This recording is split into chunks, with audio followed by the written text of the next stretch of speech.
nós podemos mudar ou criar a nossa realidade. A física quântica, ela fala que há várias possibilidades. A física quântica é a ciência das possibilidades. E ela diz que não há nada determinado no futuro. Há possibilidades. E a depender do seu comportamento, a depender do seu projeto de futuro, você pode influenciar essa realidade. Os cientistas mostraram que com a observação, o olhar do observador, ele pode determinar se a reação de um átomo vai ser de uma partícula ou se vai ser em ondas, que é o chamado dupla fácia, efeito duplo. Double efeito. Então, isso significa, em outras palavras, que a maneira como você olha, a maneira como você age, pode determinar o seu futuro, pode determinar as coisas que você vai vivenciar. E aí, se a gente trouxer um pouco para a nossa realidade, que está sendo muito comum nas redes sociais, se você tem, por exemplo, na sua timeline, várias ofensas, várias manifestações de intolerância, você se aborrecer com aquilo, o único responsável pela maneira como você vai se sentir com relação àquilo é você mesmo. Porque você criou aquela condição, você é responsável pela maneira como você vai sentir com relação ao que você está vivendo no ambiente. E quando você quer influenciar o ambiente de uma maneira diferente, você precisa olhar e criar aquele ambiente que você quer vivenciar. Vamos falar um pouco a respeito disso, mas vamos falar muito mais a respeito da fáscia, a respeito de como ver o mundo a partir da percepção da fáscia. Vamos falar a respeito de criar a nossa realidade e de muito mais com o nosso grande campeão de karatê e especialista em fáscia, o meu amigo Johannes Freiberg. Oi, Carla. Tudo bom? Obrigado Tudo pelo bom? convite. Prazer tê-lo aqui. Né? Somos amigos de tanto tempo, né? Muitos anos, né, Johannes? Passamos várias oportunidades de a gente poder exatamente criar nossas próprias realidades, né? Foi isso que a gente veio fazendo ao longo desses anos, né? Construindo passo a passo, dia a dia, né? Com algum tipo de ideia sobre o que seria a nossa vida, e a gente foi fazendo dela uma possibilidade, né, que se realizou aos poucos, né? Interessante, É muito engraçado bom. isso, né? Porque a gente, muitas vezes a gente vê como se a vida estivesse levando a gente, mas a gente faz parte desse... A gente vai construindo também, né, essa realidade. O tempo todo, Mili. A gente pode influenciar ou pode ficar influenciado por ela. Né? A gente pode agir sobre a gente mesmo ou ficar agido, né? Assim, pelas coisas do fora, né, que a gente fala, né? A gente pode tomar decisões ou que as decisões fiquem tomadas por nós. Né? E essa é uma baita diferença, né? Entre ter uma realidade à mão, poder se ocupar disso e tomar a vida nas próprias mãos, né? Tomar para si o direito de viver, né? Ou pode deixar que os outros vão decidindo em que horas que a gente vai viver aos poucos, né? É verdade, muito interessante. Né? Bacana, bacana. Eu quero conversar muito e desenvolver muito essa ideia aí e às vezes é melhor continuar, né, do que parar para depois voltar. Mas eu quero começar do começo, como eu costumo dizer, perguntando a respeito do Johannes Karateka, né?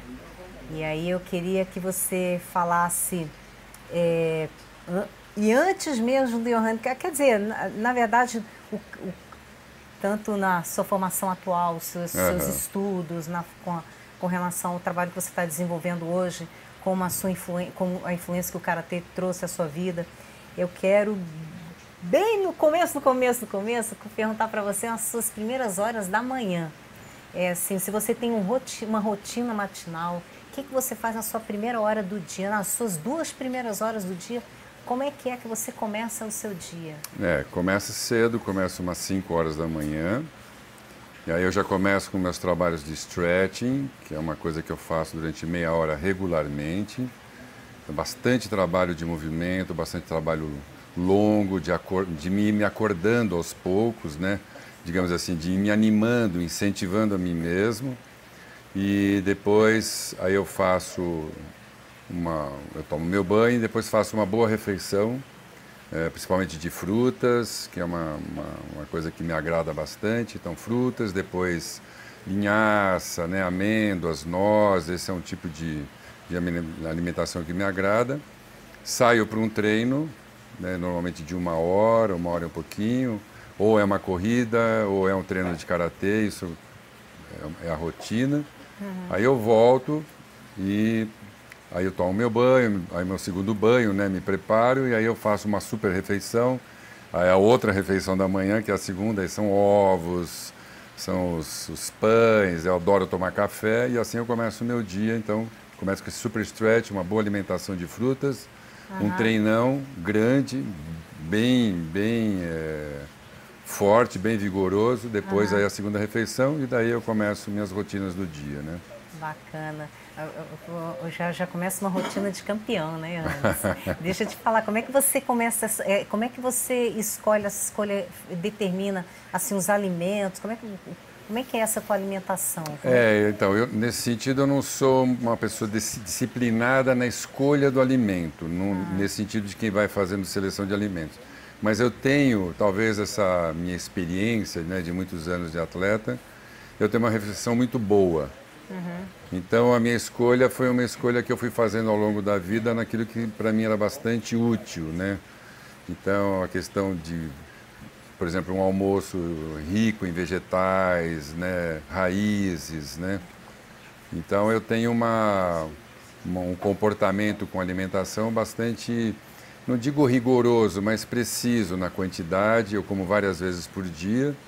E depois tenho as minhas refeições o tempo todo orientadas no sentido de eu me organizar muito com as frutas da manhã, na hora do almoço, verduras, legumes, raízes. Nem sempre como carne às vezes, que acho que é importante para mim, porque treino muito. E depois à noite um lanche, gosto de fazer lanche, mas como várias vezes por dia. Muita fruta, sempre estou comendo fruta, nozes e café que... não abro mão. Não abro mão do café, né? Café é bom, né? Não abro mão. Dar uma despertada mesmo, né? Mas eu tenho não bebo refrigerantes, né? Gosto de comer alguns tipos de doce, faço questão. Não é minha prática de comer esses tipos de alimentos com glúten. Lógico, se eu comprar um pão que tenha, eu como, não me faz mal. Mas tenho muito mais inclinação pelos pães naturais, né? Pelos pães integrais. Sucos, não bebo refrigerante e bebo água, né? Tenho um pouco, não muito, prefiro os sucos. Bebo talvez uma garrafa, 1 litro d'água no máximo por dia, já fico afogado. É mesmo, né? Eu acho os sucos mais gostosos. Eu sempre acho a água importante, então eu bebo pela importância, não pelo prazer, né? E guio minha vida pelo prazer no alimento. Acho que acho importante que o paladar guia. Mas você aprendeu, né? Você eu sou super seletivo. Eu me aprendi. Me ensinei o tempo comer todo. Alimentos saudáveis, super. Né? Apreciar alimentos saudáveis, né? Faço questão. Importante isso, né? Não fala assim, não, tem que comer o que dá prazer, opa, mas tem que ter... mas é que prazer, né? Para mim, prazer significa me sentir bem e não satisfeito. Pois é. A satisfação é no sentido de vigor. Entendi. E não de preenchimento do estômago ou de satisfação de algum tipo de plano mental. Mas é a alimentação que eu falo, bom, hoje eu comi, eu sei que eu estou nutrido. E a ideia de vigor é o que me chama sempre mais a experiência de que me alimentei bem naquele dia. Né? Disposição, né? Humor. Vinhozinho. O vinho, de vez em quando, eu não tenho muito essas práticas de beber uma cerveja, alguma coisa. De verdade, quando eu posso, adoro beber cachaça um pouquinho. Acho a cachaça mais gostosa que o vinho. É mesmo? Mas não bebo sempre. Acho que é uma bebida sofisticadíssima, adoro. Né? Mas tem que saber, né? Para quem entende, eu conheço, tem vários amigos que são apreciadores mesmo. Olá, gente. A gente está aqui nas redes sociais também. Eu quero cumprimentar vocês que estão aqui. Fábio Nunes, Silveira. Obrigada aí pela presença. Fernandes Hernandes. Legal, vamos para ele. Ai, ai. Bacana, gente. Aí vocês podem mandando a pergunta aqui para o nosso campeão que a gente vai passando. Ó, o Giovanni, um abraço pro Messi. Sou fã desde adolescente. Utilizava o Rashman, né? Isso aí. Kimonos Rashman. Isso mesmo. Nossa, muito bom. Eu tenho a faixa preta Rashman ainda. Ótimo. Comprou bem. Comprou bem. Foi uma boa aquisição. E aí a gente está falando aqui de karatê, de kimonos Rashman. Eu queria que você falasse assim, do seu início no karatê. Então. Como é que foi esse início? Eu comecei, não digo que cedo, né? E assim, eu queria saber assim, por que você resolveu fazer? Pois Como é que foi essa identificação? Isso aí. Você viu o karatê e eu quero fazer isso aí? Na prática, não? O karatê chegou numa surpresa. Eu sempre fui um fã incondicional do judô. Então, desde muito cedo eu queria praticar e não tive a oportunidade. E aí, quando eu estava com 14 anos, que eu estava completando a minha formação do ensino secundário, eu conheci um amigo do meu pai que era um professor, né, foi me apresentado como professor de judô, o Vilmar Moreira. Ele falou: olha, eu sou um judoca, professor de judô, mas hoje em dia eu ensino karatê. Aí eu falei: karatê, mano, nem sabia o que era. Você quer conhecer? Eu falei: eu quero. E fui assistir uma aula. Aí foi um amor à primeira vista e aí eu comecei, isso eu lembro bem, agosto de 1970. E de lá eu comecei então a estudar o Goju-Ryu e me apaixonei pelo trabalho.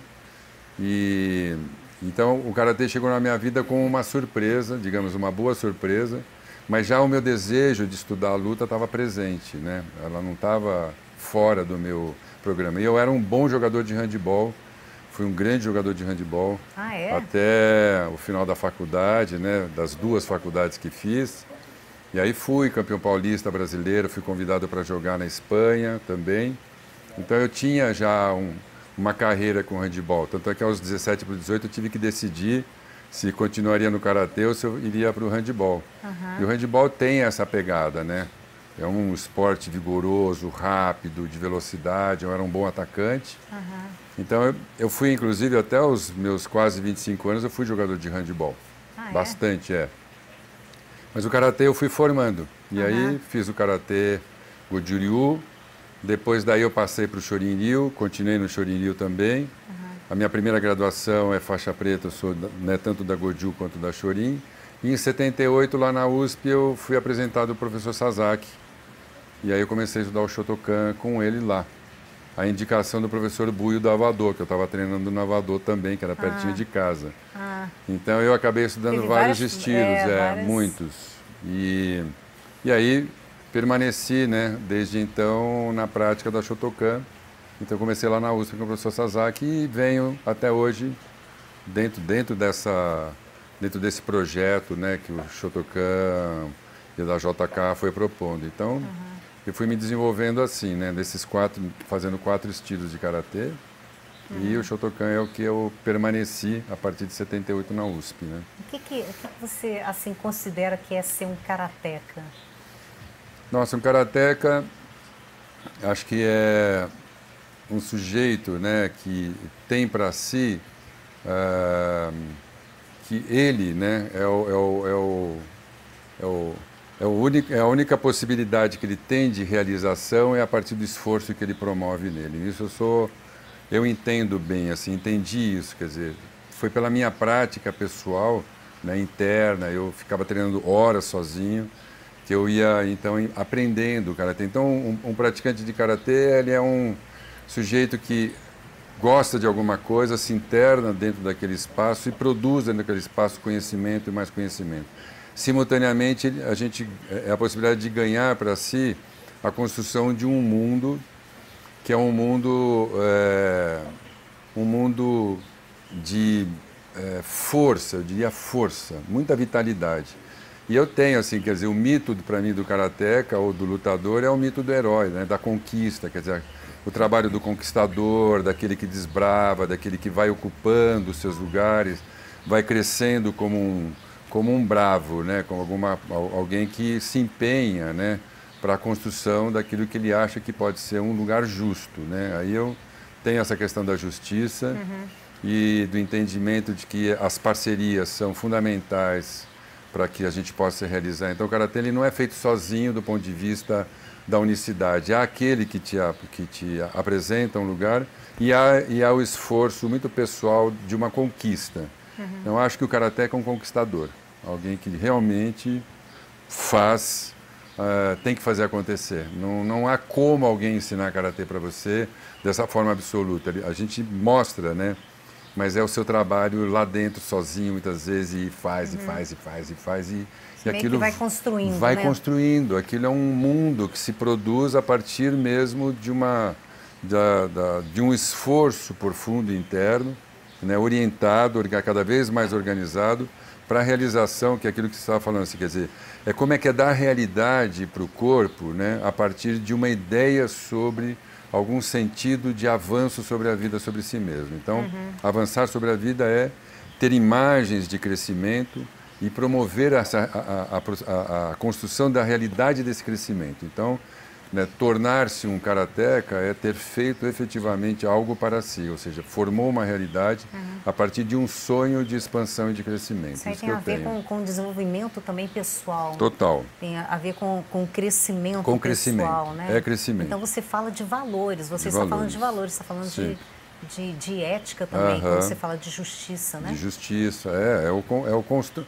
aquelas coisas que no Karatê é cumprimentar o outro, que aparentemente é uma coisa banal, mas é uma relação entre, a partir daí, quer dizer, a partir desses dois que alguma coisa vai ser realizada. Então há sempre um interesse, né, na condição de que as partes vão dar para essa pequena comunidade de dois, né, algo delas para essa comunidade. Essa comunidade, então, vai enriquecendo as partes. Dentro da biologia, isso é a troca genética, né?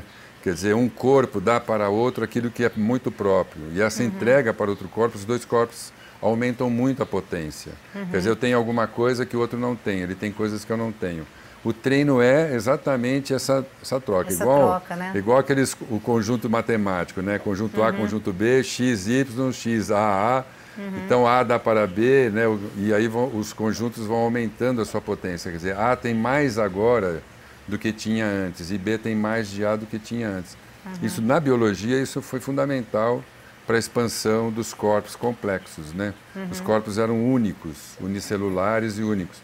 Quando eles começam a conviver e começam a trocar material genético, né, eles aumentam a capacidade de viver em ambientes diferentes, ou seja, a sua potência aumentou muito com isso. Isso é primário. A ética é a força na linguagem, né, nos costumes, que possibilita o crescimento, mas é um pedido grande de cada parte, né? E assim, o interessante no Karatê é que você faz isso por meio de rituais, né? Você vai fazendo aquele ritual que você, no início é uma coisa mecânica, mas aí você vai ensinando por que você faz isso, por que você cumprimenta o outro, por que você cumprimenta antes de entrar naquele local, naquele ambiente. Né? Você pede licença para entrar naquele ambiente, para fazer parte daquele ambiente e para contribuir com aquele ambiente, né? Eu sou um pouco nesse sentido, quer dizer, o gesto motor, né, antecede a linguagem. Quer dizer, há uma ação, aquela ação mostra uma direção daquela relação, daquele vínculo, e depois isso vai sendo trabalhado com vários tipos de linguagem. Então, a ação motora, nesse sentido, né, ela antecederia o chamado ato mental ou linguístico. Então, é preciso um ato motor para que a linguagem encontre um corpo para se instalar. Né? Ao invés de que ficasse uma língua fora, destituída de um vínculo com uma unidade motora. Né? Eu estava ouvindo essa semana um assunto muito legal, porque para o índio, né, quer dizer, a palavra e a alma são correlatos, é quase a mesma coisa. Então, eles dizem que nós, né, separamos a palavra da alma, né? E o Karatê é exatamente isso. E separamos a mente do corpo, exatamente. Né? Então, por que há tantos conflitos internos, né? Porque a mente pensa de um jeito e o corpo pensa de outro jeito, né? Quando você tem que buscar essa harmonia. E essa harmonia existe em alguns sentimentos. A gente falou de valores aqui. Quando você tem um valor de gratidão, você consegue estar em sintonia, né, da sua mente com o seu corpo. E aí eles estão pensando em sintonia. Eu acho que a gente está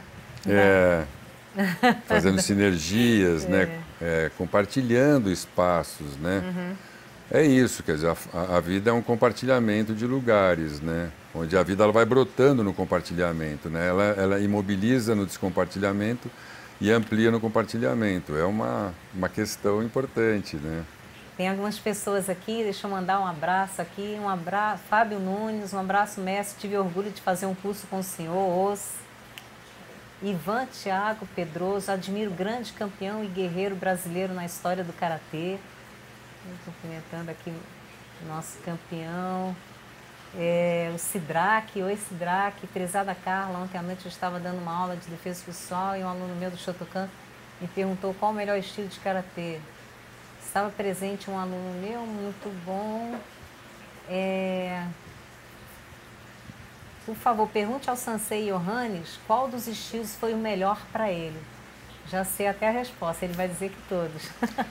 Então, a questão é que são todos mesmo, assim, porque a gente é formado pela prática que faz, né? Então, o seu sentido de vida está relacionado nesse sentido à prática que você realiza. E não tem como descartar. Né? É como a gente brinca, né? A gente não pode dar o banho no bebê e depois jogar o bebê junto com a água. Quer dizer, aquilo que eu aprendi na Goju-Ryu está muito presente no meu pensamento de Karatê também. A mesma coisa, quando eu pratiquei a Shorin, também ficou presente aquelas ideias, aqueles conteúdos de treinamento, as ideias de velocidade, né? Quando eu chego na Shotokan, também já estou com esse ferramental todo. Quer dizer, e a Shotokan é um estilo montado, né, sobre outros estilos. Na realidade, é uma somatória, são muitas visões de mundo, mas a visão do Karatê ela é uma visão que ela pode, como o próprio nome diz, assim, compor-se com várias realidades. Quer dizer, cada uma dessas realidades traz um instrumental e a gente tem que pegar desse instrumental aquilo que é valoroso, aquilo que é rico. Então, o que eu coloco é que, de verdade, assim, a minha formação está presente com todas essas raízes. São raízes em mim, né? Sim. Muito fortes, né? No Goju-Ryu eu aprendi muito sobre a família, sobre os movimentos circulares, né? Sobre a continuidade do gesto, né? Na Shorin eu tive muita noção de velocidade, de tomada de velocidade, de posição de velocidade, de antecipação de gesto. Na Shotokan era a ideia da espera, da expectativa, de armar, da estratégia, né? Do vigor do movimento, da explosão do gesto, né? Então, eu sou uma bricolagem, né? A gente é... Você começou a falar de uma coisa que era o próximo tópico que eu queria falar com você, que é visão de mundo. Então, assim, o quanto que o Karatê e esses diversos estilos de Karatê influenciaram a sua maneira de ver o mundo. E aí você começou a falar a respeito disso, Sim. até com relação a enfrentar, né, a questão da explosão, aquele momento que... Falem o que você... Então, eu lembro assim que uma das coisas que, por exemplo, na Goju-Ryu foi muito marcante para mim, né, era a noção de ficar lutando de perto, né, e que essa luta de perto precisava muita mobilidades, assim, essas coisas da nuance, né, da sinuosidade do corpo, né? E com a Shorin era o contrário, era uma luta que eu ficava de longe, que eu tinha que fazer uns golpes secos e diretos. Então, por exemplo, se na Goju-Ryu eu aprendi esse raciocínio mais, digamos, mais artimanha, né, mais da astúcia do gesto, mais melindroso, mais cheio de formas voláteis, dentro da Shorin eu aprendi a espera por uma decisão de um golpe direto, né, que não foi nem na Shotokan. Isso a Shorin me deu essa coisa de você ficar e bater um golpe de uma vez só, pá, esperar e bater. Já quando eu entro para Shotokan, né, o que eu aprendo é um rigor de treinamento com o professor Sasaki, com toda aquela turma que envolvia os grupos, né, era um treino muito árduo, mas aparece esse argumento, né, de que lutar seria bastante importante. Então eu começo a participar de campeonatos bastante, e aí eu começo a pensar não só na luta a partir das duas mobilidades de movimento, mas eu começo a pensar em estratégia. Então o professor Sasaki tinha muito isso. Por exemplo, a gente ia competir no domingo e ficava fazendo Kihon. Não ia fazer Kihon, nem treinava luta. Mas aquele Kihon tinha uma coisa de internar a gente, deixar a gente né, pronto para o que desse e viesse. Era mais uma força interna, uma força interna, uma coisa do vigor mesmo, assim, da preparação para tudo ou nada. Né? E eu tenho isso, assim, eu sou um cara que, hoje eu tenho, assim, eu acho que eu sou bastante esperto para poder pensar as coisas, sou bastante objetivo mesmo e trabalho esse vigor, assim, eu tenho mesmo essas três histórias, né, que construí dentro desses espaços comigo. E aí isso vai refletir em tudo, né, em todas as suas decisões de vida, nos seus relacionamentos, né, você percebe quando que você... No seu lado pai, no seu lado, né? Tem. Às vezes firme, né? E eu tenho essa coisa de desbravar, né? Eu sou um desbravador, né? Sou um cara que vou abrindo campos. Sempre fui assim, no Karatê também. No Karatê eu trouxe um monte de gestos novos, né? Ideias novas sobre treinamento, né? E hoje faço isso também em outras áreas. Quer dizer, o Karatê me deu essa versatilidade, junto com uma capacidade de disponibilidade de ir em frente, sabe? Eu não paro enquanto eu não chegar, né? Isso eu sou. E não sou obstinado, sou decidido. Decidido, né? Determinado, determinado. Né? Determinado. E é interessante como o treino, a prática do Karatê, ela precisa ser vivenciada, né?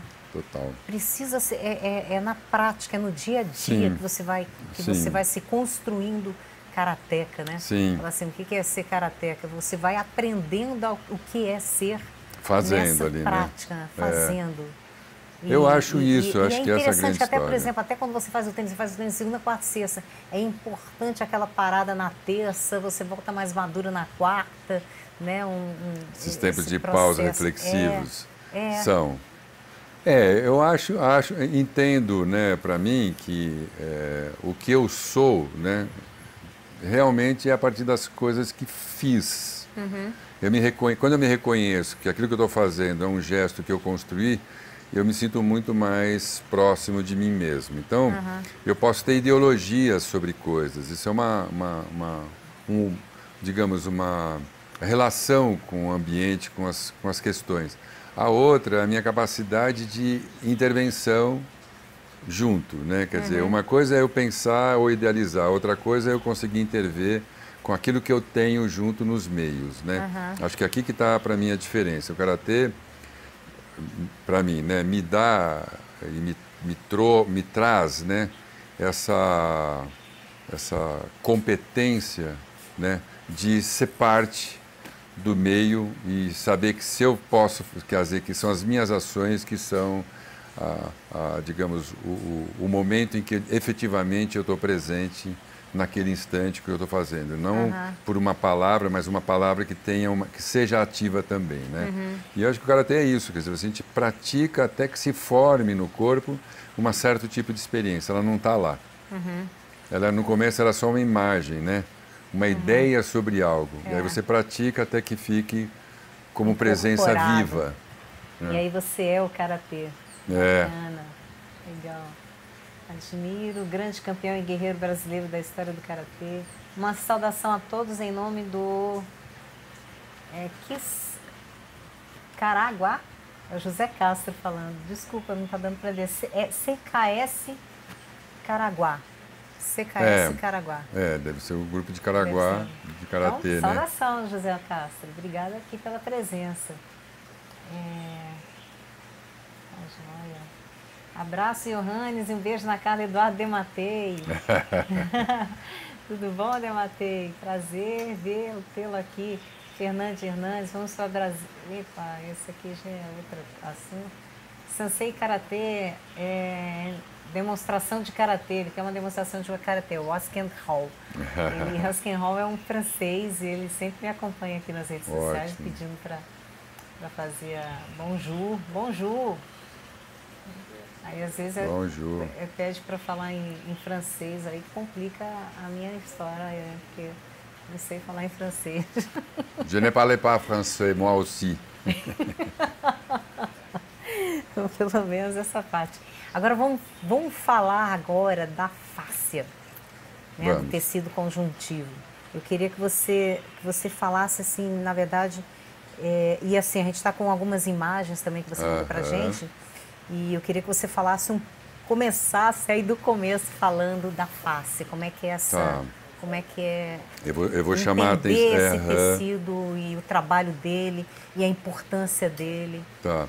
Então, basicamente, durante a nossa história, vamos pensar, de movimento, de estudos de anatomia, a gente considerou ao longo desses séculos todos, né, os tecidos musculares, né, células musculares, os tecidos que são nervosos, né, que vai todo o sistema coordenativo, e os tecidos epiteliais, que estão relacionados à parte digestória, né, de organização vital de órgãos. Mas um tecido ficou de fora disso tudo, que foi o tecido conjuntivo. Por conta da Renascença e várias questões, ele era retirado durante a dissecação para se mostrar aquilo que tinha cor, volume, peso. Quer dizer, a Renascença abre uma questão sobre a forma, né, sobre a matemática, então é uma ideia de um corpo que ele teria volume, peso, cor, densidade, desenhos e assim por diante. E a face era aquele tecido gelatinoso que eles abriram, tiravam fora para ver aquele vermelhão, aqueles ossos, aquelas estruturas mais visíveis a olho nu. Essa era uma primeira referência. E com isso não se tomou conta, não se fez detalhes sobre a importância desse tecido. Lá pelo século XIX, né, o Still, na osteopatia, vai se ater um pouco mais às estruturas ligamentares, capsulares, né, tendinosas. Ele começa com manobras dessas áreas, ver que as pessoas teriam conforto, elas tinham dores, ele ia lá fazer umas manobras nessas estruturas que não eram musculares, nem nervosas, nem de estruturas de órgãos internos, e essas pessoas tinham uma melhora tanto de dor quanto de conforto. E na sequência, a Aida Rolf, no começo do século XX, se debruça sobre esse texto. Ela é uma bioquímica, pesquisadora do Instituto Rockefeller, e ela então se debruça sobre esse texto, sobre esse tecido, e começa então a estudar mais o tecido conjuntivo, hoje em dia fáscia também, né? Porque numa primeira anatomia se distingue tecido conjuntivo de fáscia, dizendo que fáscia é esse tecido mais gelatinoso e o tecido conjuntivo essas estruturas mais robustas. Hoje a gente sabe que mesmo esse tecido mais gelatinoso, ele também tem uma organização de poliedros, estruturas de fractais, e que dão uma forma geométrica e dão uma dimensão de movimento. Então, o que é a fáscia? Assim? Quando a gente vê a carne, é aquele tecido branco. Bem fininho que a gente corta e muitas vezes tira, então aquele tecido branco, aquilo é o tecido conjuntivo. E aquilo tem uma importância fundamental na coordenação motora e no estado interno do corpo. Ou seja, é o tecido de estrutura do corpo. Então, nervos, músculos, né, e órgãos não são estruturais. Eles ficam apoiados no tecido conjuntivo. Então, o tecido conjuntivo é a estrutura do corpo. É o tecido que estrutural. Dá forma a que dá todos formas, os órgãos, na verdade, exatamente. É esse tecido conjuntivo. É a fáscia. Exatamente. Então, quando começa a embriogênese, o tecido conjuntivo vai criando os espaços. Nesses espaços, dependendo da tensão, aquelas células totipotentes vão, então, vão formando os órgãos específicos dentro dessa matriz do tecido conjuntivo. Ou seja, a matriz extracelular é a matéria-prima do tecido conjuntivo. E, então, quando você olha e fala, nossa, o bíceps daquela pessoa é grande, você não está falando do bíceps, você está falando da fáscia, você está vendo a fáscia. Nossa, que fáscia. Que fáscia, e não que músculo, né? Porque as células do corpo, elas colonizam a fáscia fica colonizada por elas. E de acordo, depende do tipo de tensão mecânica dentro, vão aparecendo os órgãos. Então, o tecido conjuntivo é o tecido de estrutura. Então, tendões, ligamentos, aponeuroses, tecidos que envolvem as fibras musculares, que envolvem os órgãos, membrana meníngea, dura mater, ossos, cartilagens, cápsulas, são todos tecidos conjuntivos. E a gente não falava disso. né, a gente falava da fáscia como esse tecido gelatinoso. E esse tecido... Sem entender a importância dela, né? Entender não se dava importância. E a partir de 2007... Uma vez ela rompida, ela pode se regenerar. Ela se regenera em parte. É um tecido que ela parece uma camisa. Tem vários lugares que ela é uma trama perfeita. Que se você rompe essas tramas. Né? Então é difícil, por exemplo, uma cicatriz, ela é tecido conjuntivo tentando regenerar um lugar que houve uma ruptura do corpo. Então, essa membrana, ela envolve o corpo todo em várias camadas. Então, quando você está me vendo, você está olhando para a minha fáscia. Bela fáscia, né? Bela fáscia. Aí está enrugando, você fala, sua fáscia está enrugando. Sua fáscia está enrugando. E não é a pele só que está enrugando. Não é a pele, porque já é uma boa coisa, Isso. Né? Então dá para você trabalhar. Então, quando uma pessoa fala, machuquei o tendão, machuquei meu tendão, você machucou o tecido conjuntivo ou fáscia. Eu tive uma lesão de cruzado anterior, você teve uma lesão na fáscia. Eu machuquei minha articulação, estou com uma artrose. Você está com problema no tecido conjuntivo, nessa organização estrutural do tecido conjuntivo. Eu tive um problema de desbainilização do nervo. É uma questão na fáscia. Eu estou com vários problemas na fácia aí, pelo que Exatamente. Você está me falando. A maior parte das nossas questões estruturais são no tecido conjuntivo. Não são lesões musculares. A pessoa lesionou o músculo. Ela não lesionou o músculo, ela primeiro lesionou a face. Vai ser muito difícil lesar um músculo. Antes de quebrar um osso, você vai romper a fáscia. Né? Então, esse tecido conjuntivo ele tem uma atividade mecânica e essa estrutura que está por todo o corpo, quer dizer, não há nenhuma célula do corpo que não esteja nesse tecido conjuntivo. E essa estrutura mecânica, quando ela começa a se mover, a gente tem uma sensação de movimento contínuo no corpo, que é parecido com essa estrutura de tensegridade. Então, se você imaginar que, por exemplo, isso daqui são os ossos, esse tecido elástico, né, que recobre o tecido conjuntivo. Matheus, eu vou pedir para focar no que ele está colocando aqui, para poder ver melhor, né, porque está muito aberta a câmera. Então, esse tecido, então, olha, o tecido elástico facial faz com que a gente se mexa de uma forma global. Então, vamos supor que você vai lá, você deu um chute... O que seria a fáscia? A fáscia seria esse elástico, todos esses sistemas elásticos. Vamos supor que isso aqui seriam os ossos. Entendi. Então, a gente espera que os ossos, as estruturas mais firmes, fiquem suspensas, né, nesse material elástico. E esse material elástico, então, transmite força de um lado para outro no corpo. Mais do que transmite força, ela transmite um tipo de código tensional, em que as várias estruturas vão lendo isso, inclusive disparando códigos genéticos diferentes. Então, imagine que aqui você vai dar um chute... Você já vai alimentando, você vai construindo gerando informação, a sua fáscia. Enquanto você está treinando. É como se... Isso está me lembrando... Entendi. Não é? Por exemplo, você vai dar um chute, você mexe a sua perna, todo o corpo se mexe, combinado por essa tensão mecânica. Só que isso gera informação para o cérebro também. Então, não é só o sistema nervoso. Então faz novas conexões neurais. Começam a criar novas conexões neurais. E esse tecido é um tecido de alta motilidade, ele se modifica continuamente. Então hoje a gente fala, se existe a consciência corporal, provavelmente a gente vai ter que falar da fáscia sobre a consciência corporal.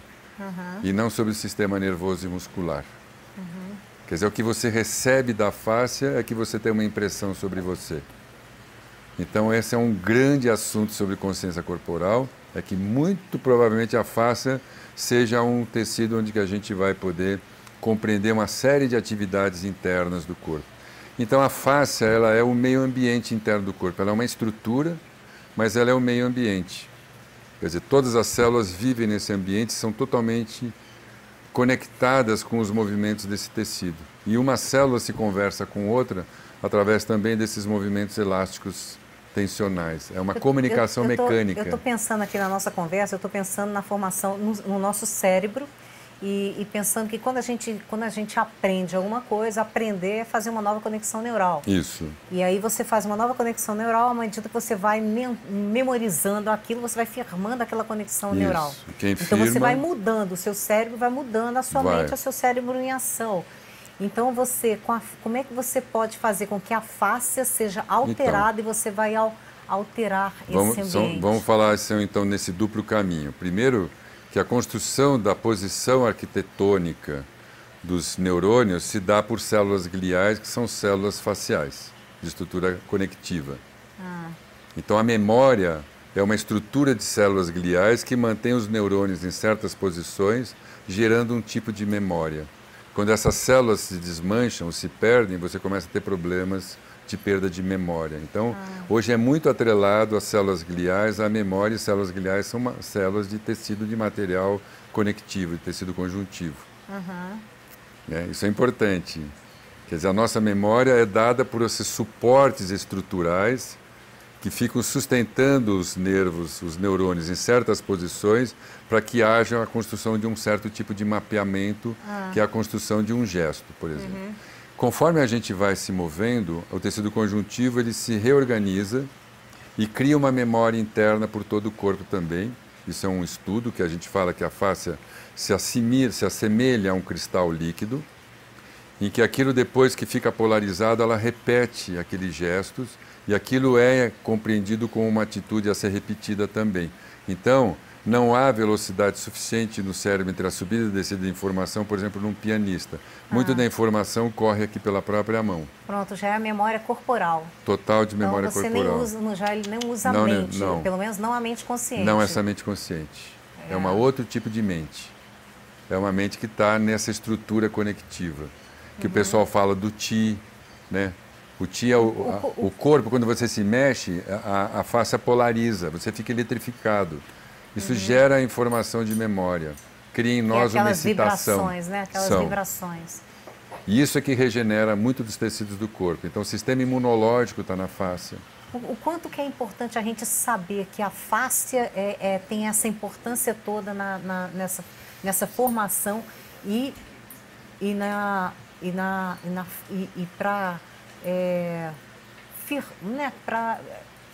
nossa, fugiu aqui a palavra.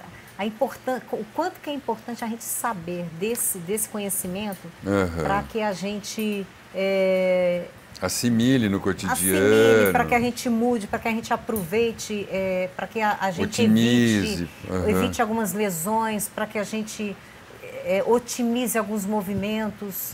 Então, a história com tecido conjuntivo, a partir de 2007, dessa conferência que teve em Harvard, né, se começou então também a compreender que então a fáscia é treinável. A fáscia não é um tecido passivo do corpo, como até então se colocava para todo mundo. Ela tem uma dinâmica, ela constrói uma arquitetura dentro, e essa arquitetura ela precisa ser reanimada dia a dia, uma vez que ela produz uma série de benefícios dentro do organismo. Por exemplo, questões de sistema imunológico, questões de hidratação do corpo. Não é a água que a gente bebe, mas é a água circulante que interessa, que ela só acontece através de stretchings. Quando você faz trabalhos de stretching, você ajuda a água a entrar no sistema e circular e fazer novas proteínas. Vixe, para só um pouquinho aí. Só essa questão aí de hidratação é tão interessante, porque a gente tem exames que mostram se a pessoa está hidratada ou não. E às vezes a pessoa bebe até uma quantidade boa de água, mas não está hidratada. Isso aí. E eu acho que vai pelo que nessa você conversa. Está falando, né? A hidratação não é a água que você bebe. A água que você bebe fica no estômago. A água que passa do vaso para dentro da substância fundamental, conforme você faz stretches, alongamentos e movimentos expressivos, aí você tem uma coisa que a gente chama de água livre. Então é uma água, aquele tecido começa a criar uma mobilidade interna dentro do organismo. E a água, ela faz várias coisas. Ela faz a retirada dos lixos celulares, ela leva nutriente para as outras células. Mas se você ficar muito tempo sentado, essa água dentro do corpo, que ela tende a ficar uma forma gelatinosa, ela pode adensar, e com isso ela fica uma água que a gente fala de água não circulante.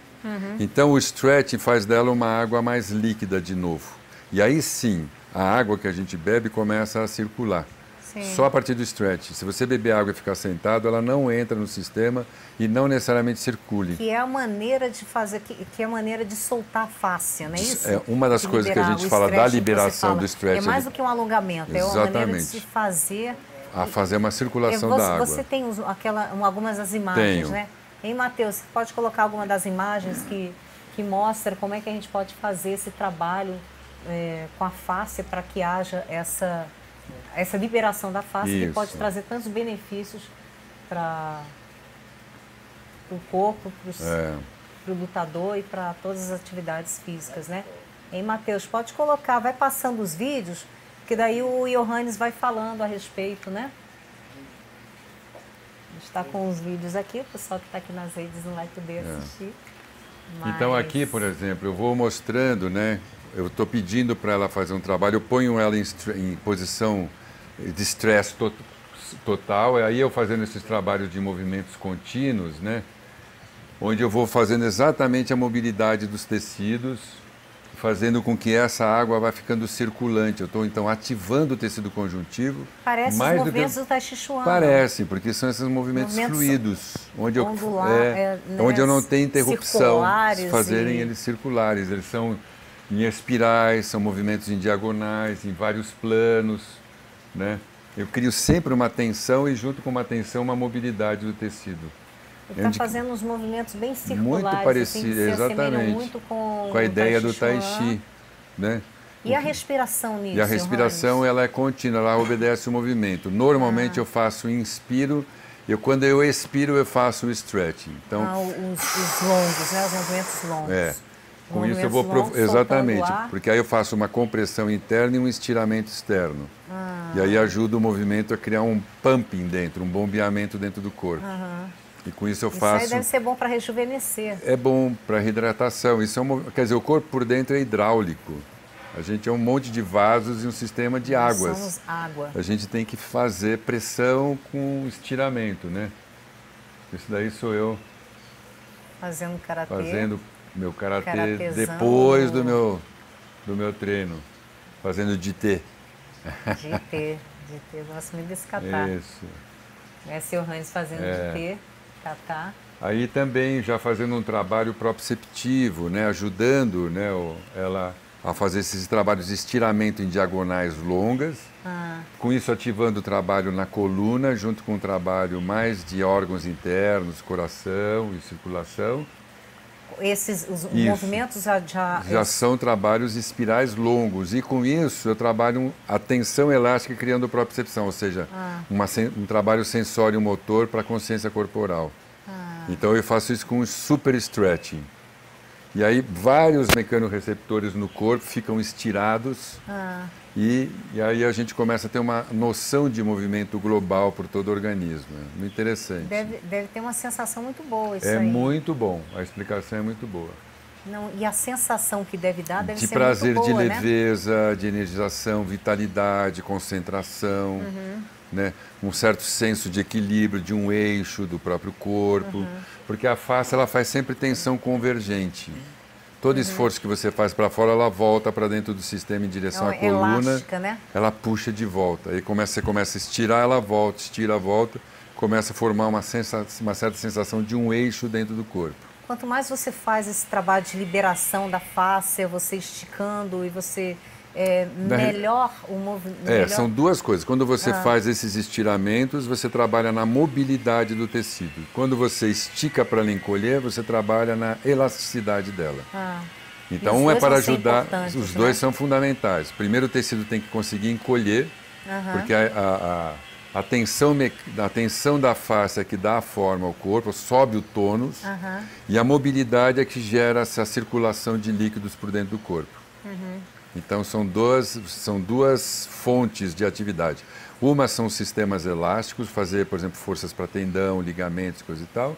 E a outra, como eu estou fazendo nessa, que é para fazer o tecido liberar e passar líquidos, porque a face diferencia órgãos. E essa mobilidade cria sensação de espaços internos e cria circulação e regeneração e recuperação de tecido. Então, você regenera o tecido com essas atividades de intervenção mecânica, né? Você mandou também a imagem parecendo de um esqueleto, né? É um corte, vamos ver se ele põe. Não sei se o Matheus vai conseguir localizar aí, o Rodrigo. Tem filme. Que é um corte transversal, né? Que dá para a gente ver os túneis por onde os músculos passam. Eu faço uma dissecação, eu tiro exatamente o tecido muscular e aí a gente começa a mostrar o design interno da face. A face tem um design, a gente fala em arquitetura hoje. Então a gente pode mudar esse design, Muda, né? Ele tem uma mudança, ele tem um tanto e assim como a gente pode mudar as conexões neurais... Exatamente, você muda essa relação tensional. Então você tem uma outra experiência de movimento. Quando você, assim, puxando agora para a parte assim, de atletas que talvez estejam aí olhando, assistindo assim, aqui a gente, pessoas que têm lesão, por exemplo, eu estou com artrose nos joelhos, né? Um caso de lesão, você fala que é na fáscia, mas uma vez que já há essa lesão, que não há mais uma cartilagem, já a artrose já instalada. Tem um atrito, né? Então né? já houve, é o resultado de talvez não ter feito um trabalho na fáscia para evitar essa lesão. Isso. Né? Isso. O contrassenso que a gente tem é que quanto mais força, trabalho de força a gente faz, melhor é. Mas o tecido conjuntivo, ele trabalha na oposição da contração muscular. Ele gera espaço. Então, ele inverte a contração muscular. Então, quando você faz um trabalho só contraindo muscularmente, pensando que isso vai regenerar, você estira mais o tecido conjuntivo, ele fica menos elástico e, por isso, você perde mais espaço. E aí você machuca mais. Machuca mais. Então, você precisa criar uma tensão nessas estruturas que devem ser espacializadas, elas devem ter um espaço entre elas, onde a contração muscular, na realidade, propicia um aumento da distância articular. Isso é um jogo na movimentação elástica. Assim, então, pelo que você está falando, fazendo um trabalho com a fáscia, eu posso gerar esse espaço que hoje não há por causa da falta de cartilagem. Você pode diminuir essa aproximação, quer dizer, criar uma tensão elástica que cria uma certa distância e diminui o atrito interno, né? E é possível, num certo tanto, recuperar aos poucos as cartilagens, porque você pode ir puxando água para dentro por bombeamento. E aquilo regenera. Lógico, a regeneração é lenta demais, mas ela acontece. Só que não no tempo de expectativa da gente. Porque o tecido conjuntivo, né, ele responde muito lentamente, mas responde. Tanto é que as múmias estão aí há mais de 5.000 anos inteiras. Você está vendo o tecido conjuntivo. Pois é, né? O tecido conjuntivo permanece. Ele é uma estrutura que tem uma longevidade absurda. Ele demora muito para fazer, mas uma vez feito ele demora muito para se extinguir. Diferente das fibras musculares nervosas que são mais rapidamente... inclusive no próprio esqueleto é dos primeiros a começar a ir embora. Né? Então, a gente trabalha tanto para a musculatura, tem que trabalhar mais O tecido conjuntivo, ele é um alvo de trabalho importante, né? E toda essa história, por exemplo, que você também trouxe, né? Que eu acho que é uma temática aqui do quântico, né? Sim. As estruturas faciais permitem que o organismo possibilita para a gente alterar os designs internos do corpo e com isso poder, né, projetar outras imagens de si. E com isso construir outros tipos de realidades, não só motoras, né, como também na virtualidade, mas também em termos de corpos, né, um corpo mais expandido, um corpo mais retraído. Então, nós temos em nós permanentemente uma força produtora de tecidos. E que se você estimula até o último instante a gente produz, assim como a gente produz neurônios. Até o último instante da sua vida você produz tecido conjuntivo ad eterno, né? Então é possível pensar e é possível ir aprendendo aos poucos, ir agindo sobre nós mesmos, mexendo nessa estrutura de tal forma que outras imagens sobre o próprio corpo possam subir, a gente visualizar essas imagens e então produzir ações, né, gestos com outro tipo de qualidade de movimento, porque os gestos antigos podem não caber agora. Tá vendo, gente? É mudar a forma de trabalhar, de fazer mudar. Com o movimento você mudar a sua forma. Assim como a gente falou no início, com a nossa mente, a gente conseguir mudar a nossa realidade. A gente com movimentos faciais, né, com movimentos... Isso, na estrutura da face. Na estrutura da face, você pode criar um design, exatamente, uma mudança, inclusive, corporal. E modifica, né? Modifica mesmo. Por conta de que ela pode mudar o tipo de textura, o tipo de pH, ela pode aumentar o número de variação de gestos entre fibras musculares. Então, é outro tipo de informação e essas informações geram para nós outras imagens de ir para outros caminhos, né, do corpo. O corpo, a gente está o tempo todo fabricando o próximo passo. Só que a gente fica pouco atento. A gente fica atento aos passos já feitos. Né? A gente fica se lembrando do passo que a gente deu ao invés do passo que a gente pode dar. Exatamente. Né? E aí essa universalidade ou essa universidade quântica, né, é essa brotação permanente em cima daquilo que a gente já fez a um novo desejante. Né? E a gente sonha isso. A gente vê isso, se ficar atento. Mas a gente normalmente não está atento e aí fica vivendo no passado, sofrendo no passado. Agora, então, essa é uma peça que exatamente, essa é a peça que eu trabalhei em janeiro desse ano. Eu vou tentar mostrar para vocês. E aí é um corte, né, na perna. Então a gente está vendo a tíbia e a fíbula e normalmente eles mostram os músculos para a gente na anatomia. Mas aqui a gente pode então olhar os espaços em vazio, onde estavam os grupos musculares. Mas olha como o corpo é todo integrado, totalmente integrado entre si. E aquilo que a gente chama de janelas ou túneis, quer dizer, os músculos, eles andam dentro desses túneis. Eles não andam aleatoriamente, eles obrigatoriamente andam por esses túneis. Esses túneis mudam a dimensão dos músculos também, o tipo de força. E esses túneis aí são o quê? Onde cada um desses grandes é onde passa um tipo de músculo. O músculo não é sozinho, na realidade está dentro desse túnel. E isso daí é a imagem da face? Isso é a fáscia, exatamente. Nossa. A gente, na anatomia, a gente vê os músculos. Ela parece esponjosa, né? E é esponjosa. Ela tem essa característica. Vista no micro, ela é um material feito de água, açúcares, algumas proteínas, é uma gelatina e fibras de colágeno, que são proteínas fibrosas, né? Como aquela esponja de tomar banho, que a gente vê aquela fibra, se você deixar 6 meses lá, ela resseca, você põe na água, ela fica úmida. E aquilo lá também. É isso, é essa dimensão, né?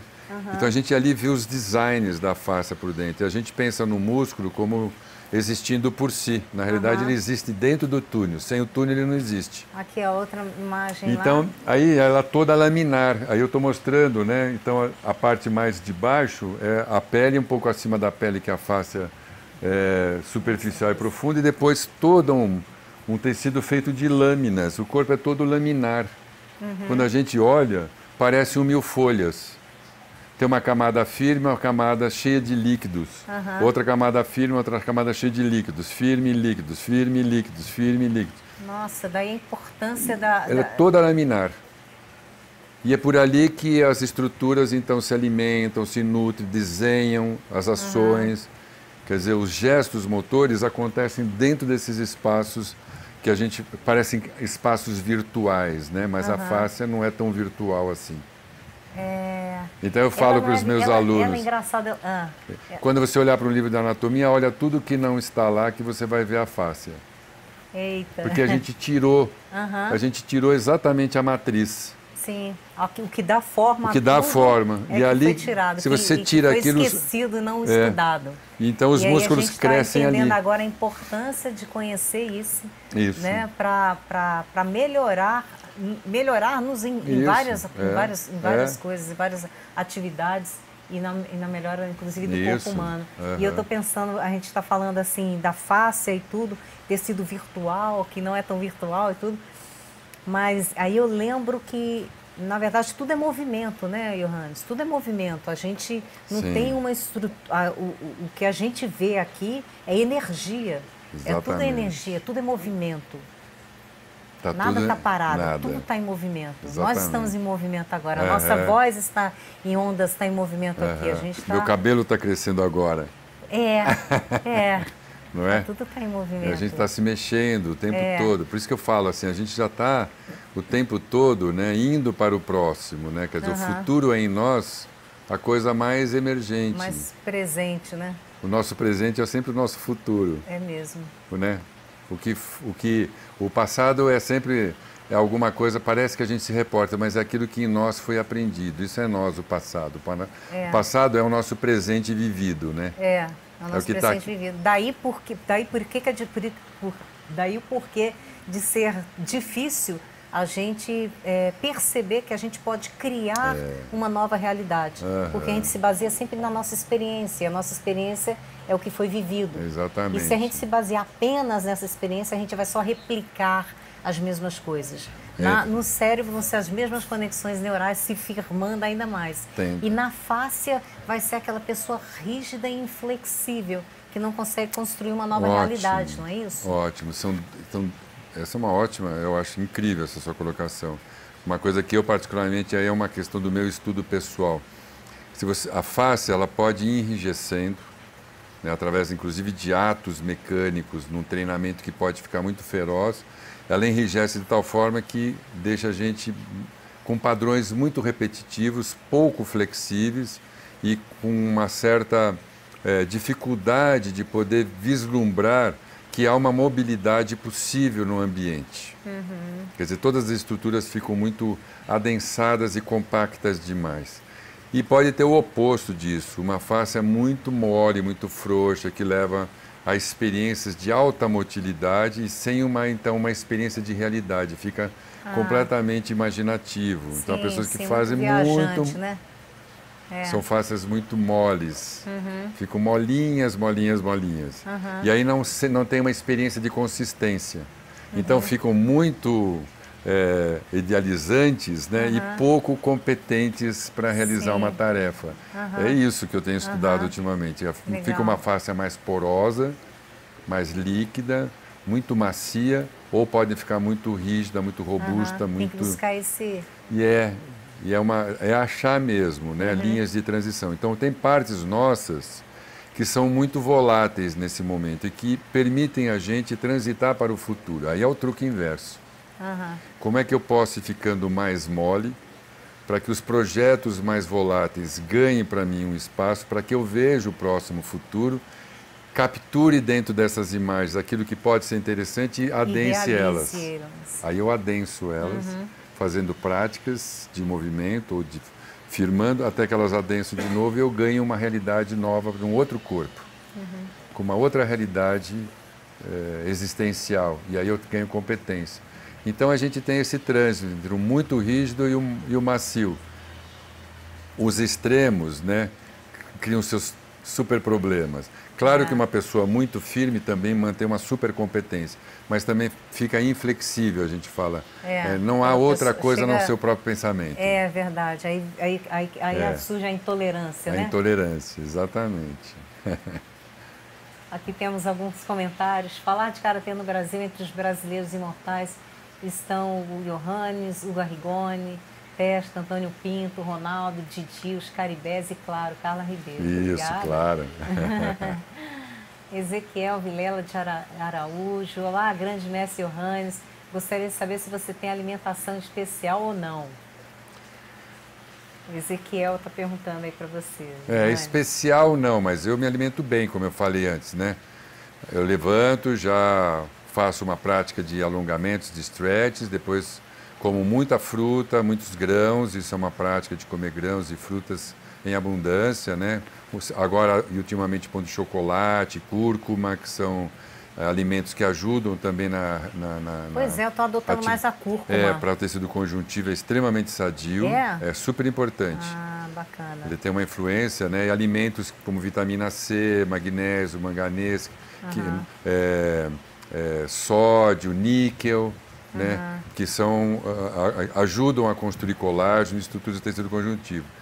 E depois do meu treino da manhã... O colágeno mesmo? Você toma colágeno? Não adianta assim comer colágeno. O colágeno é proteína. Então você vai comer, ele vai sofrer um processo, vai virar aminoácidos, ele vai ser digerido. Vai virar não açúcar, é possível, né? Ninguém come. O colágeno é uma proteína muito grande, ela não passa. Não é possível a gente comer colágeno. Né? Colágeno é uma proteína, então ela passa pelo processo digestivo, aí você está comendo um material rico, proteico. Muito colágeno, na porque é proteína. De melhorar. O que ela tem, está comendo a proteína de alto. É um alimento de valor nutricional rico, né? Mas ele vira aminoácido de novo no estômago e depois é isso que vai migrar para as estruturas do tecido conjuntivo. Agora, o colágeno é fabricado dentro do tecido conjuntivo. A fáscia... Aí você tem que dar matéria-prima para isso, movimento. Movimento. É só movimento. Movimento que é a matéria-prima para a É a formação primeira. do colágeno? O colágeno é produzido com o estímulo do fibroblasto. Aí um protocolágeno é lançado no meio da substância fundamental. Lá ela encontra na matriz os glicoaminoglicanos, água, um ambiente mais básico, alguns tipos de hormônios de crescimento que são liberados também pelos fibroblastos. Aí, via atividade mecânica, o colágeno é formado. Se você não fizer, ele não consegue se organizar. Aí, tá vendo, gente? Então tem que saber fazer os não adianta aí. Comer colágeno, precisa fazer exercício. Exercício é que faz colágeno. Valdir Bitt Júnior dando um oi. Valeu, obrigada.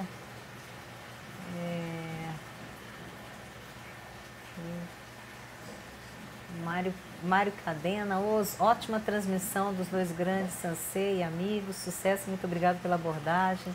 Obrigado, Mário. João Batista de Almeida Neto, João Batista de Juiz de Fora, Sansei, boa tarde. A hérnia de disco na lombar se inclui nessa explicação? Sim. Nessa explicação? Se inclui. A hérnia de disco é uma desorganização das estruturas periféricas. Não sendo uma lesão de um acidente, a estrutura dos ligamentos periféricos em torno, né, do disco facilita com que ele seja herniado. Então, estados compressivos, tipo de treinamento de força, compactado, fazer muito abdominal ajuda ao tecido ficar desidratado. Então, precisa fazer trabalhos que a gente chama de torção, tração e extensão, que é para o tecido ficar de novo hidratado e com isso evitar a hérnia de disco. Como é que seria esse trabalho que ele poderia fazer? Isso aqui é um trabalho. Esse aqui é um tipo de trabalho bom para você ir desfazendo hérnia de disco. Você entra numa tração, contração. Então a gente torce e traciona, obedecendo Mas como exatamente. Que traciona? Eu não estou quando você faz isso aqui. Você levanta, né? Eu faço você faz esse movimento assim, isso. Aí depois você levanta e aí eu assim. Estiro o tecido. E estiro o aqui, tecido. E com isso a gente vai fazendo esse movimento. E com isso o tecido vai ficando reidratado de novo e às vezes, né, porque faz uma que a gente chama de diferença de pressão, né, ela fica negativa dentro, a hérnia tende a recuar. Claro que se já teve uma cisão, uma corte do disco e coisa e tal, aí você já tem uma questão da extrusão, uma ruptura do tecido. Esse tecido já está quebrado. Então, aí são outras questões. E nem sempre uma hérnia dá dor nas costas, né? Muito de dor lombar não tem nada a ver com hérnia. Muita gente tem hérnia e não tem dor nenhuma. Sim. Muito provavelmente, muitas das dores são entendidas hoje em dia como desorganização do tecido da face tóraco-lombar, principalmente. Ela fica desorganizada, desestruturada, né? Fica desidratada e a gente sente dores. E aí vai fazer um exame e vê lá uma hérnia, mas o problema não é na hérnia, a pessoa não tem dor nenhuma por conta daquela hérnia. É muito comum isso, não é tão... hoje em dia não é só a hérnia que dói, pode ser que a pessoa não tenha dor nenhuma pela hérnia. Tá vendo? Então são duas questões importantes. Uma é a compressão na estrutura, né? Do corpo, do nervo, e a outra coisa é a estrutura periférica da face tóraco-lombar. Legal. Maria Lúcia está assistindo, obrigada, Maria Lúcia. Eita, o pessoal aqui botando as perguntas. Vocês vão colocando as perguntas que eu vou passando aqui. Tá? Vou olhando aqui, vou passando aqui para o nosso campeão, nosso mestre em karatê. Johannes, a gente falou de várias coisas aí, mas eu queria que você falasse assim, como que é ver o mundo a partir dessa percepção da fáscia? Para quem está entrando aí agora. Então, a construção dessa nova, esse olhar, né, que a gente está se debruçando sobre mais um tecido do corpo, né? Quer dizer, que ficou esquecido, ficou de fora das nossas conversas. Quando a gente começou a estudar o tecido conjuntivo, né, a primeira informação que se teve foi essa experiência da integração de que a gente tem uma experiência de integridade, de unidade de gesto a partir dessa estrutura facial. E não só a partir da estrutura neuromotora, que seria só a partir dos nervos que a gente teria uma experiência de unidade. Quer dizer, os nervos e o cérebro, né, é um órgão muito especializado para compreender o que está acontecendo por todo o organismo. Mas com a vinda do tecido conjuntivo, né, se começou também a falar de um segundo cérebro, que é um cérebro líquido, né, e que tem atividades, inclusive no sistema encefálico, não córtico-motores, mas direto para o sistema insular, que dão informação sobre sensações de bem-estar. Então a fáscia começa a ocupar um lugar na propriocepção. Quando a gente fala de propriocepção, experiências da própria gestualidade, experiências de sensações de conforto, desconforto, bem-estar, mal-estar, prazer, não prazer, né, sensações de pânico ou de depressão estão muito ligados a questões estruturais da fáscia. Depois, com a questão do tecido conjuntivo também, se começou a observar e entender que o controle motor, né, está totalmente ligado à estrutura do tecido conjuntivo e não só neuromotora, como até então se colocava. Ou seja, se passou a olhar para uma segunda estrutura que é o seu componente elástico. A gente falava que o músculo era elástico, o músculo não é elástico. O músculo contrai a parte elástica da fáscia, que então faz um jogo por todo o corpo de sensações de movimentos contínuos. Por exemplo, quando você está correndo e aquele movimento oscilatório de frequência, aquilo é no sistema conjuntivo e não no sistema muscular. Então, hoje em dia, a gente brinca, um bom corredor, né, ele precisa treinar a face e não os músculos. Quer dizer, lógico que é um exagero da minha fala, mas para dizer que nós somos seres de endurance, não seres de força. Pessoas, né, não pessoas, mas animais que têm muito mais músculos que nós são muito menos resistentes. E animais que têm estruturas faciais mais longas, elas são mais de endurance. Então, por exemplo, cavalos, resistência, né? Está ligada à resistência, né? A gente pode correr 600 quilômetros. Né? Muscularmente, a gente não conseguiria correr mais do que 5.000 metros, se depender só da contração muscular. Né? Mas o tecido conjuntivo permite a gente ficar em ressonância, em atividade por muito mais tempo. Então, a noção de tecido conjuntivo trouxe para nós também uma nova ideia, está trazendo novas ideias sobre treinamentos de endurance, por exemplo, de corridas, de trabalhos de alta resistência. Por exemplo, para a gente no Karatê, como é que a gente aproveitaria esses trabalhos? Os trabalhos de saltitos, de movimentos contínuos, de rebotes, de rebates, de mudanças de direção contínua, não com a ideia de agilidade, mas com a ideia de continuidade elástica tensional. Sem parar, ficar movimentos em molas. Né? Então isso é totalmente na face, isso não tem nada a ver com controle muscular. Né? E a noção de stretching, de que o corpo, essa questão da mobilidade líquida, da reidratação, os sistemas de regeneração e recuperação do corpo, eles se dão dentro do espaço da face. Então a pausa, você fez lá um exercício e você faz movimentos de balanço, isso ajuda a reidratar e com isso regenerar imediatamente o tecido. E recuperar então, mais rapidamente. Então, você recupera mais rápido. Mais Entre rápido. uma luta e outra, você fazer esse tipo Exatamente. de atividade vai te ajudar a recuperar. Muito mais. Inclusive durante a luta, né? Você durante a fazer luta. Esse tipo de movimento vai ajudar a hidratar, né? Nesses trabalhos intermitentes. A fáscia e vai te ajudar a recuperar bem mais rápido. É muito mais rápido. E fica mais explosivo, inclusive. Fica. Então, esse ano já fizeram vários trabalhos com corredores de meia maratona e maratona. E o que você tem colocado para eles? Você vai correr 10 minutos e andar 1 minuto. No começo era uma loucura para eles, porque eles vão andar, eles vão perder a corrida. O tempo de corrida permaneceu igual, às vezes até melhora um pouco, mas eles chegam muito mais descansados. Olha e só. Uma das mas hipóteses... Mas nesse 1 minuto eles fazem alguma coisa reidrata, especial? Nada, só tem que caminhar. Só caminhar. Porque quando você está correndo, a musculatura vai ativando e aquela água de dentro dos tecidos vai sendo extrusada. Aí você para, anda, ela volta para os tecidos musculares de novo, reidrata o tecido, volta a mobilidade, os tecidos ficam de novo capazes de poder deslizar um sobre e a pessoa corre mais rápido de novo.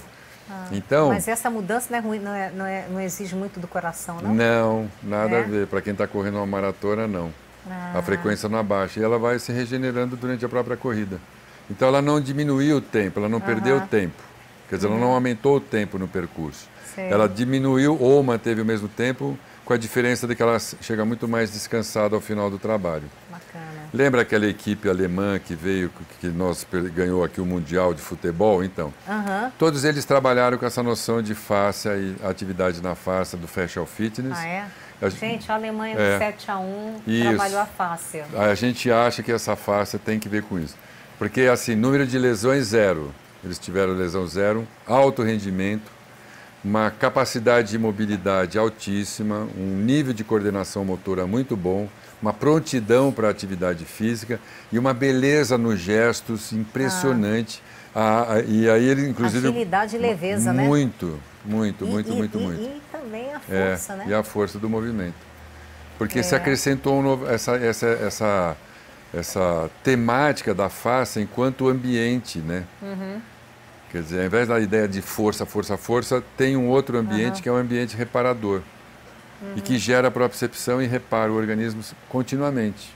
Então se apropriou de um sistema, é como se a gente se apropriasse agora, né, de um conhecimento sobre nós mesmos, de que a gente tem uma potência no corpo, que é a potência da face, capaz de regenerar e de criar mais informação dentro do corpo o tempo todo. Então o cérebro tem mais informação com a face também. Bacana. Interessante. Bom demais essa conversa, né? O nosso tempo que está acabando. Que a gente queria ficar mais tempo aqui conversando com o nosso querido mestre Johannes. Pergunte ao mestre, treinamento de absorção é positivo. Carla, por favor, pergunte ao mestre se treinamento de absorção é positivo ou prejudica a saúde no futuro do lutador. Eu vou pedir para você responder bem rapidinho, porque a gente está... Mas o que é absorção? Isso eu não treinamento sei. De absorção, eu acho que de tomar deve ser, impacto. Porque é o Cidra que está perguntando. Carla, então, pergunte ao mestre se no treinamento de absorção é positivo ou prejudica a saúde no futuro do lutador. Então, com o tempo, o que pode acontecer? A gente tem um sistema altamente protetivo, quer dizer, os órgãos, né, ficam banhados por líquidos, esses tecidos faciais, essas membranas serosas, elas tem uma função bastante de absorver impacto, impedindo, né, que esses órgãos sejam atingidos fortemente. Então, lógico que o trabalho, quando você vai fazendo exercício, você está, de alguma forma, fazendo uma parede muscular em torno para que esse impacto não chegue nos órgãos. O importante é que não haja pequenas microlesões que vão formando cicatriz e, com isso, criando linhas de aderência nos tecidos profundos. Porque uma forma de o tecido resistir é formando fibroses, como se fossem calos. Então, isso é só uma questão de ficar orientado, né, para poder evitar que o trauma ultrapasse a linha da superfície, porque o impacto, por mais que os tecidos sejam capacitados para absorver um choque, né, é sempre um impacto de alta potência. Quer dizer, a gente sabe como lutador que um soco e um chute pode chegar a 700, 800, 1.200 quilos um chute, por exemplo. Um soco pode chegar a 500, 600 quilos. É como você tomar uma trombada de um Fusca a uns 30, 40 por hora. O impacto é alto. Claro que o trabalho é exatamente para suportar isso durante uma luta, mas a gente não pode deixar de entender que, apesar de os órgãos terem um sistema de proteção, o impacto, eu não sei dizer o quanto de onda passa para dentro. Por exemplo, precisaria medir mais. Por exemplo, em você que está treinando. Mas não posso dizer que, se você vai ativando, o sistema não começa a desenvolver resistência, depois criar problema digestório, né? Estruturas como o fígado, que ficam muito próximos das paredes, eles se ancoram na parede muscular. Os rins que se ancoram nas paredes das costas, né, não fiquem muito suscetíveis ao impacto, né? A própria estrutura do diafragma se ancora, que também o pericárdio se ancora nas estruturas do externo e da coluna. Então, os impactos chegam nessas estruturas. Como o impacto na cabeça, a membrana meningia ela é feita para absorver, mas a oscilação, por exemplo, do cérebro pode ser intensa. É uma variação. O fígado, células como do fígado, pâncreas, são células que se justapõem. Não são células fibrosas. Por exemplo, o estômago é tecido mais muscular. Essas células que se justapõem, elas ficam dentro de membranas, elas sofrem vibração e elas podem alterar a resposta, aumentando a resistência. Então, né, não vou dizer que assuntos de endurecimento do fígado não sejam assuntos importantes. É complicado isso. É complicado, mas é para você investigar e ficar atento, sim, com certeza. Olha só, a gente está no final aqui do programa e eu queria perguntar para você, que é uma pergunta que eu sempre faço aos meus convidados, é o que você considera mais importante na vida? Nossa, o que eu considero mais importante é ter um projeto, né? Quer dizer, poder estar sonhando, o uso do sonho, acho que seria isso, assim, o uso do próprio sonho para gerar projetos para si mesmo, acompanhar esses sonhos e aí achar meios, né, de realizá-los. Acho que isso que a vida nós somos seres que sonhamos, nós somos seres de 3 qualidades. Nós somos receptivos ao tátil, nós somos ativos, fazemos coisas e sonhamos e imaginamos. Então, como é poder imaginar, né, transformar imagens em atos, em questões perceptivas e disso em ações realizáveis, né? Tudo o resto deriva disso. Então, se você me pergunta, é poder sonhar e ficar atento aos sonhos e prestando atenção nos sonhos, começar a achar as ações motores que dão para o sonho a chance de se realizarem como experiência de vida, né? Bacana. E agora, para finalizar, uma dica de alta performance do Johannes. Uma dica de alta performance é fazer stretching todos os dias, tirar uns 30 minutinhos, pelo menos, para fazer stretches, vários tipos, mesmo com movimentos com o chão, como da ginástica natural, né? Vários tipos de trabalho com balanceios, pendurar-se. São atividades que fazem com a pulsação interna do corpo fique super ativada e com isso você energiza, cria tecidos novos, cria mobilidade nova e cria uma dinâmica de esforço com carga. É stretching. Bacana. Meu companheiro. Super. Obrigado mais uma vez. Esteve junto no Campeonato Mundial no Egito. Campeonato Pan-Americano. Mundial de Angola. Mundial de Angola. Vários. Muito parceiros bom. De muito tempo. Muito bom. Bom muito demais Obrigado. Acompanhar você até hoje. Estamos juntos, né? Se vendo parte. Sempre, né? Bacana. É isso que é uma amizade. É isso aí, meu querido. Bom demais ter você aqui. Obrigado, cara. Obrigado. É isso aí, gente. Eu quero agradecer a você pela sua audiência aqui no programa Alta Performance e a gente se encontra na próxima sexta-feira, às 15 horas.